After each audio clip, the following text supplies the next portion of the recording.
Olá, meus irmãos, Deus os abençoe. Estamos aqui para trabalhar juntos, eu e você, pela causa do Evangelho, enquanto nós estamos fazendo os nossos últimos esforços para alcançar o último eleito.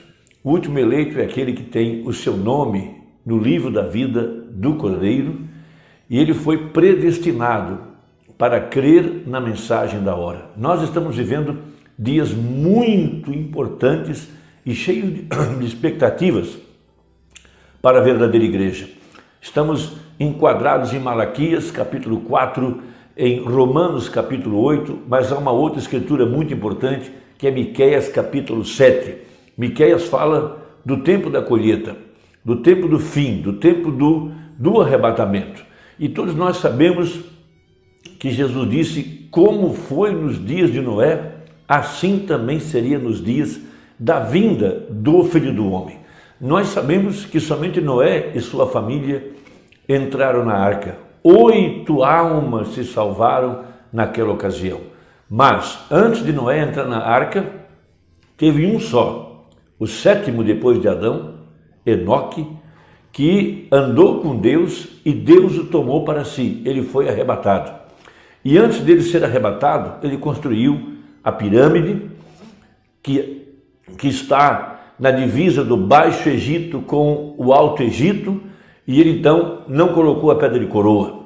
É a única pirâmide onde não há um sarcófago de Faraó dentro dela. Os estudiosos não sabem quem a construiu, mas o Espírito Santo, através do profeta de Malaquias 4, revelou que aquela pirâmide foi feita pelo poder da palavra falada por Enoque, que era um profeta, porque Judas disse que Enoque era um profeta. Judas profetizou sobre Apocalipse 19, de Jesus Cristo vindo montado num cavalo branco e todo o exército celestial o seguindo.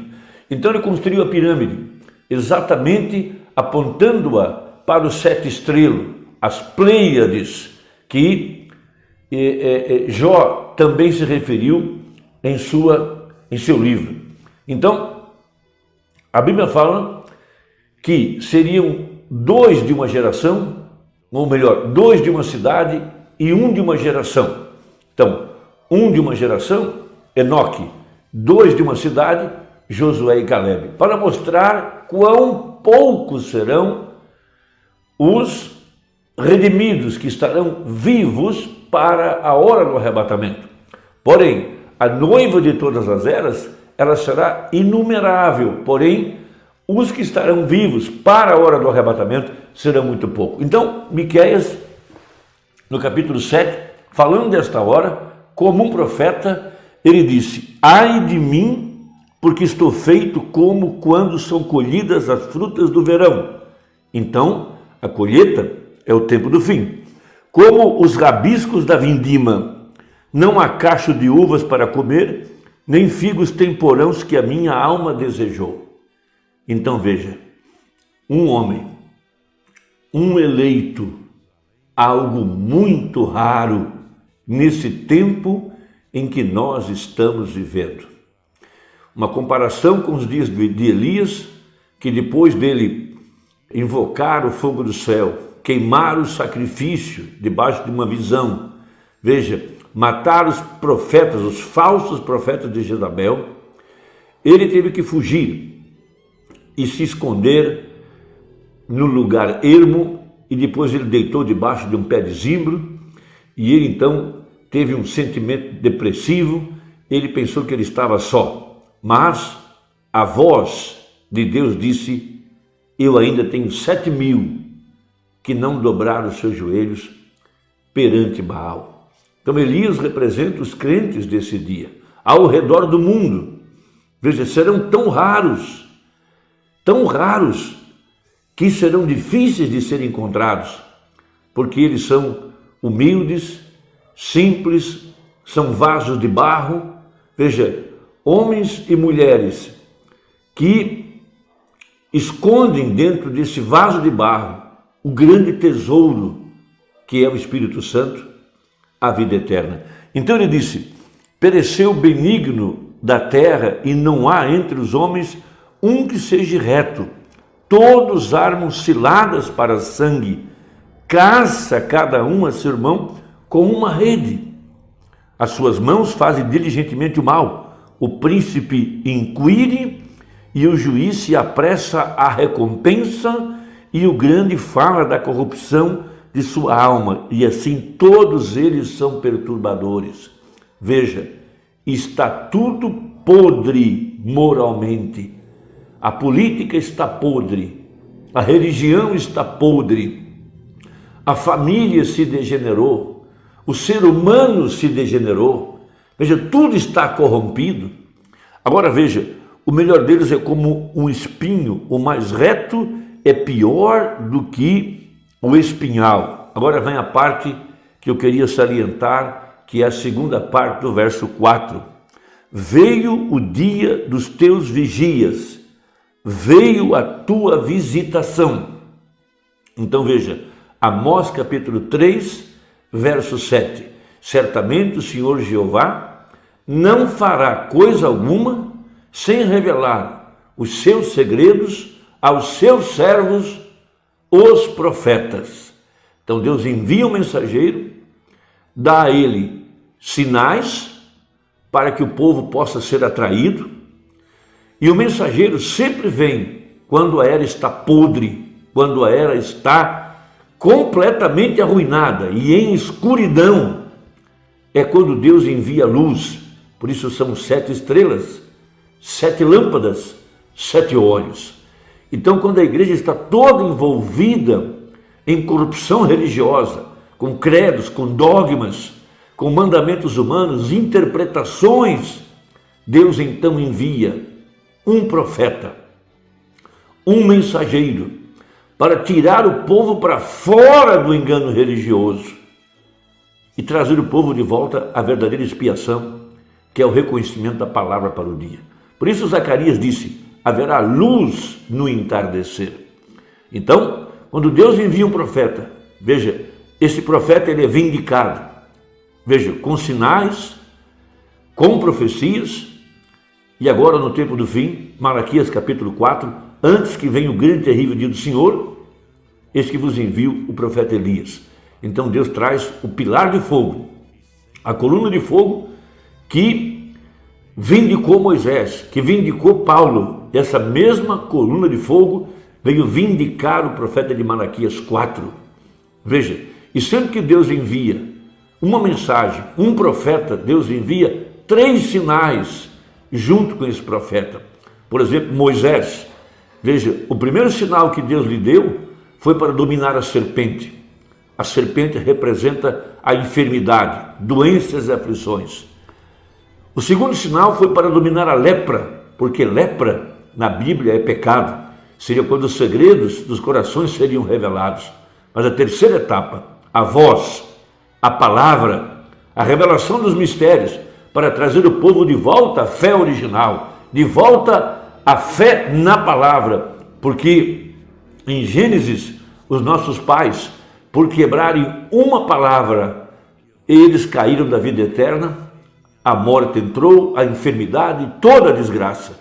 Então Deus está trazendo o seu povo de volta à adoração genuína, à expiação genuína, que é a fé em cada palavra. Então o segundo sinal foi que ele dominou a lepra. O terceiro foi que ele transformou as águas do Nilo em sangue, para mostrar que se não ouvissem a voz do primeiro sinal, tampouco a voz do segundo, a próxima coisa seria o julgamento. Todos os deuses do Egito foram jogados no chão, trazidos para baixo, como falsos, como inoperantes, como falsos messias, falsos ungidos. Veja, e aqui no tempo do fim, o profeta de Malaquias 4, veja, o dia da visitação, veio visitar a igreja.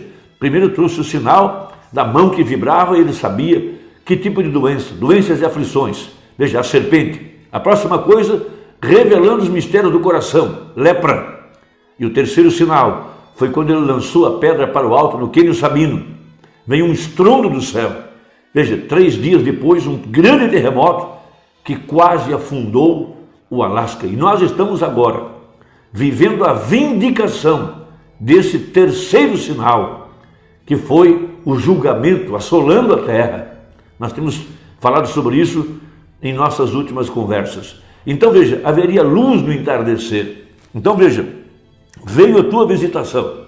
Muito bem, a mensagem percorreu o mundo 7 vezes. Depois houve uma segunda cavalgada. A igreja agora comendo o livro e reprofetizando, repetindo tudo que o profeta disse. Porque quando o profeta engoliu o livro, foi para que ele pudesse depois reproduzir, refletir o que estava no livro. A igreja, a exemplo do profeta, comeu o livro para agora refletir a mensagem para esse dia. Porque a mensagem é para chamar o povo para fora do engano religioso, para fora dos credos, dos dogmas.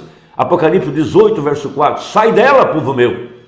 Veja, porque se em Gênesis uma palavra foi quebrada e a morte entrou, muito mais aqui no tempo do fim. Por isso, o livro de Apocalipse se encerra dizendo: quem tirar uma palavra ou acrescentar uma palavra, todas as pragas, todas as condenações que estão no livro cairão sobre aquele que acrescentar ou tirar uma escritura. Agora, logo após a visitação, o que vem? Porque estamos vivendo dias de confusão. Porque estamos vivendo dias em que cada um faz o que quer, com tantos ismos e credos, falsos profetas. Porque Miqueias disse que logo após a visitação viria a confusão. Agora será a sua confusão. Então é onde nós estamos vivendo, num tempo de grande confusão espiritual, no meio religioso, no meio da política, no meio da família, no meio da sociedade e muito mais no meio da igreja. Agora, Mamona pregou uma importante mensagem intitulada Cristo é revelado em sua própria palavra. Então Zacarias disse, haverá luz, haverá uma mensagem, haverá uma voz para trazer o povo para fora do erro, do engano religioso, porque Satanás se escondeu dentro da estrutura chamada igreja. Então no parágrafo 153 ele diz, agora vamos descobrir, haverá luz ao meio-dia? Não, no entardecer. Para que a luz é enviada? Para que então você possa ver onde e como se mover. Não é isso correto? Para ver onde você está, haverá luz no entardecer. Agora, tomando aquilo, agora, e comparemos com Malaquias 4, ele prometeu que haveria luz outra vez no entardecer, pois eis que vos envio o profeta Elias, e ele restaurará os filhos de volta aos pais, e os pais aos filhos. Não é isso certo? A fim de que não venha e fira a terra com maldição. Agora vamos tomar São Lucas 17:30 e observar o que Jesus profetizou, lá dizendo que, como foi no dia de Sodoma, assim também será. Veja, agora recorde, observe, este é o tempo em que o Filho do Homem seria revelado, a revelação do Filho do Homem. Agora, o Filho do Homem foi verdadeira e potencialmente revelado somente por poucos momentos lá, pouco antes de Sodoma ser queimada. Agora, aquele homem era Elohim, aquele era Deus, e Jesus é Deus, e Deus foi potencialmente revelado bem ali, por poucos momentos, para falar com Abraão no julgamento de investigação, somente por um pouquinho. O Filho do Homem foi revelado, o Filho do Homem, Elohim, vê você, igreja, o Filho do Homem, Elohim, foi revelado somente por poucos minutos, pois logo na manhã seguinte, ela foi queimada. Quando? Antes que o sol pudesse subir outra vez. Então não pode haver nenhuma organização sobrando, nem mesmo lá pode haver nenhum progresso adiantado do que está tendo agora mesmo, pois ela queimará antes que o dia rompa outra vez. Os reavivamentos através da nação, não haverá nenhum reavivamento mais. Um grande avivamento que varra essa nação nunca receberá. Você que tem que ter ajuntamentos intelectuais, mas eu quero dizer um reavivamento espiritual. Tem visto tudo isso, e eu espero que você esteja apanhando isso. Estou dizendo isso de tal maneira que espero que vocês compreendam. Então, meus amados, estamos em meio à praga, vulcões explodindo, terremotos, corrupção em toda parte. Tudo está podre, de acordo com Miqueias 7. Que Deus possa te ajudar. Espero que isso ajude-o a refletir. Deus te abençoe e até a próxima, se Deus quiser. Em nome de Jesus, amém.